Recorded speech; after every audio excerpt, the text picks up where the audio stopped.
Today I'll be delivering a presentation surrounding Premack's principle, including providing a description of this intervention, highlighting the conditions under which it should or should not be used, as well as taking a stance for or against the strategy.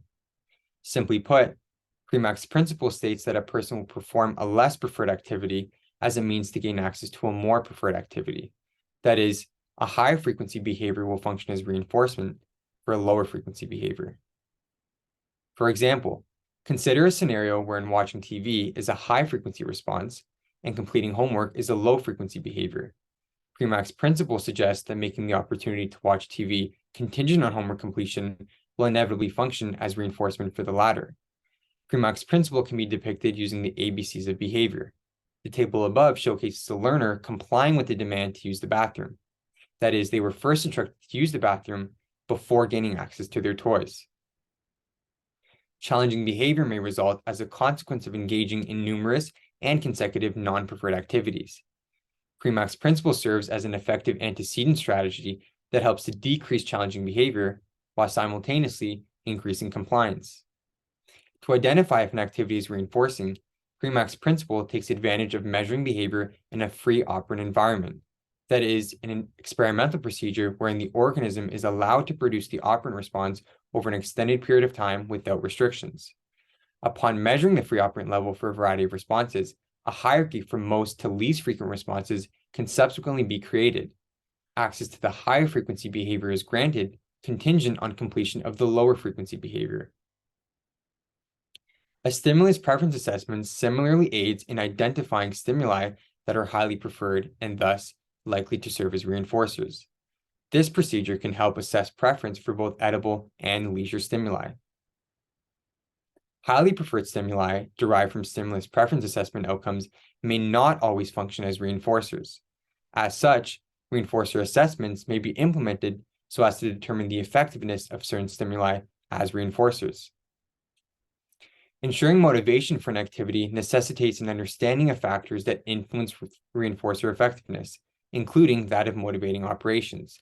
Motivating operations alter the current effectiveness of an item as a reinforcer or punisher. Motivating operations have two effects on behavior. Value-altering effects change the value of a specific consequence as a reinforcer or punisher, while behavior-altering effects change the current frequency of behavior that has been reinforced or punished in the past. Due to the potential need for manipulation of motivating operations, professionals must carefully consider the ethical implications of using Premack's principle. That is, the following 3 slides outline several conditions under which it should or should not be used. One should not apply Premack's principle if it involves manipulating learners into engaging in desired behaviors. That is, clinicians must ensure that such antecedent reinforcement strategies are voluntary and not coercive. Using Premack's principle to reinforce certain behaviors may intrude on a learner's autonomy.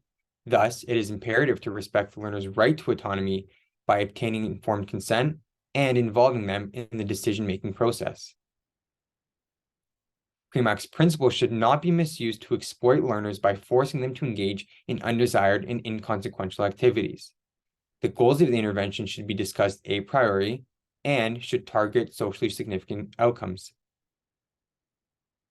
I support and encourage the use of Premack's principle. It has been successfully applied in various settings and has become a hallmark in the field of ABA. Since Premack first shared this concept, a multitude of studies have employed the principle that bears his name. Hanley et al., for example, examined the effectiveness of using Premack's principle and DRA to reduce stereotypy in individuals with IDD. The results indicated that Premack's principle was indeed effective, such that reinforcing alternative behaviors decrease stereotypy. This literature review examined various applications of Premack's principle across different populations and behaviors. It highlighted the effectiveness of using high probability behaviors as reinforcers for low probability behaviors. Klatt and Morris explored the relationship between Premack's principle, response deprivation, and establishing operations. It discussed how response deprivation can create conditions for Premack's principle to be effective in increasing the frequency of low probability behaviors. And lastly, this article described a case study in which social skills training and the application of Premack's principle were used to reduce inappropriate clinging behaviors in a preschooler. The intervention successfully reduced the clinging behaviors and improve social interactions.